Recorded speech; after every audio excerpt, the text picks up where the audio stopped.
Hey everyone, Avenger Green here. So, I'm getting back into the swing of doing comic book reviews, and I figured I should start up by taking care of some unfinished business.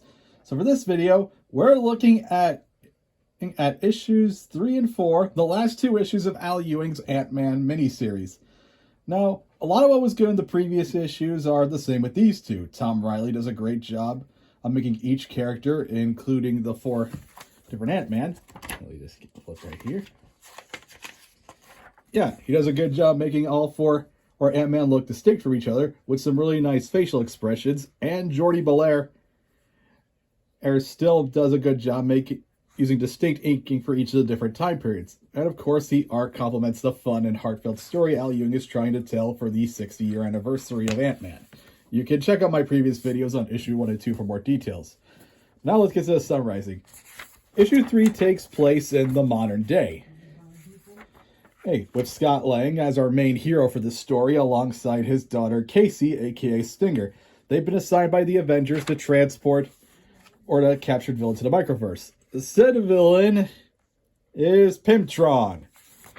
For those of you who don't know, Pimtron is the horrific fusion of Hank Pym and Ultron. And I'm not really fond of that idea. Pimtron seems to only exist because some writers don't know what to do with either Hank or Ultron. There's been a hint of a good idea with the Ultron side messing with the Avengers by claiming to be Hank, but I just haven't found it compelling at all. I'm also probably more down on this idea than others because Hank is my favorite Marvel hero, so it kind of sucks to see him reduce this. But to his credit and talent, Al Ewing does manage to do some work with this idea by having Pimtron not only mess with Scott on a psychological level, as seen by this panel, but he also tries to get Black Ant, the evil robot duplicate of Eric O'Grady, to his side.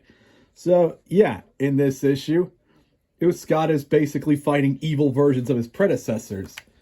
And this issue does a really good job highlighting Scott's more human and down-to-earth charm, and his relationship with his daughter Casey, which includes this fun page where Casey interprets a pun on Scott said in order to grow giant size and get the upper hand on Black Ant. Naturally, Black Ant is a bit of a sore loser and tries to use the Time Master's aging gun from issue 1 against the casket that's holding Ultron on at bay. But considering it's made out of vibranium and has Asgardian runes, as you can see, it explodes. Our two heroes manage to actually capture Black Ant, but the issue ends with the future Ant-Man that we've been seeing all throughout this story. Or he brings Scott into the future in order to fight a different version of Ultron. All-Father Ultron. And this leads us into issue 4. And we get a brief explanation for what All-Father Ultron is. Long story short, he's basically an alternate future version of Ultron that killed Odin, took his power, became a robot god, and then took over future Earth. In the storyline, Ultron Forever, he was trapped in between seconds of time by 3 different versions of Thor. But more importantly than that, we got the origin for our future Ant-Man. And his name is Dr. Zay Ashkar. He was inspired by the myths of Ant-Man of the past Ant-Man, and created an army of nanomachine ants called the Nanoswarm. It was part of his efforts to fix the damaged climate of future Earth, but the Nanoswarm failed, and the clone ants he created, it lacked the natural survival instincts of old ants. So, as you can see, in the last few issues, what he's been doing is scanning the ants used by his predecessors in order to get some better genetic examples for more clone ants. However, unfortunately, his time travel shenanigans have given All-Father Ultron all he needs in order to return back to the time period. Granted, he's not at full strength.